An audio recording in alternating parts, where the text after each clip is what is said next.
डोंबिवली पश्चिम येथे राहणारे प्रेमकुमार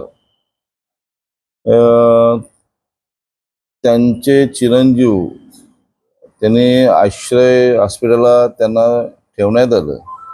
तर ठेवण्यात आल्यानंतर त्या मुलांनी कुठल्याही प्रकारचं लक्ष न देता त्या वडिलांना तिथे सोडलं गेलं आणि मग आश्रयवाल्यांनी पोलीस स्टेशनला तक्रार केल्यानंतर पोलिसांनी आपल्या शास्त्रीनगर हॉस्पिटलला घेऊन आले आणि त्याला ॲडमिट केलं गेलं.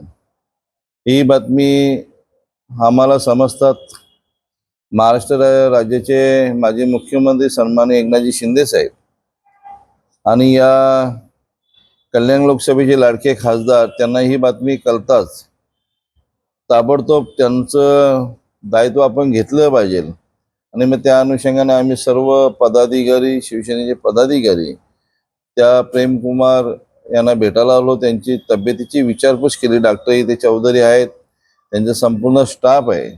आता त्यांची काळजी करण्यासारखी काही गोष्ट नाही. आता त्यांची तब्येत बरी आहे, पण त्यांना जे जे सहकार्य लागेल हा संपूर्ण शिवसेना परिवार त्यांच्या पाठीशी असणार आहे.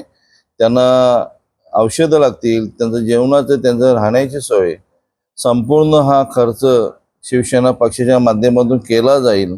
कारण आपलं कुठंतरी देणं लागतं, आपलं समाजाशी काय देणं लागतं ही जाणीव ठेवून आम्ही त्यांना संपूर्ण मदत करणार आहोत आणि त्यांच्या पाठीशी असणार आहोत. त्यांचं राहण्याची मलंगगड रोडला आपले जान्हवी म्हणून आश्रय आहे, त्यांच्याशी मी चर्चा केली. त्यांचा जो काय खर्च असेल तो आम्ही सर्व करणार आहोत.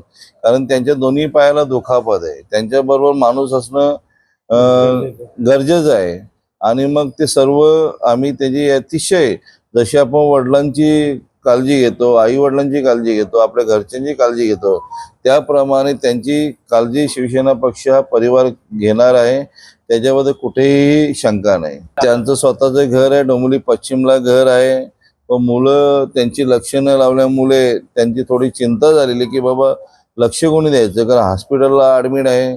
डॉक्टर लोक जेवढे पाहिजे तेवढे इलाज करू शकतात, पण पुढे काय तर मग पुढे शिवसेना आहे. तर नेहमीप्रमाणे हाकेला धावणारे कोण आहे तर आम्हाला बाळासाहेबांची शिकवण आहे आणि एकनाथ शिंदे साहेबांची शिकवण आहे. मग त्यांच्या हाकेला धावण्यासाठी या शिवसेना परिवार त्यांच्या पाठीशी असणार आहे.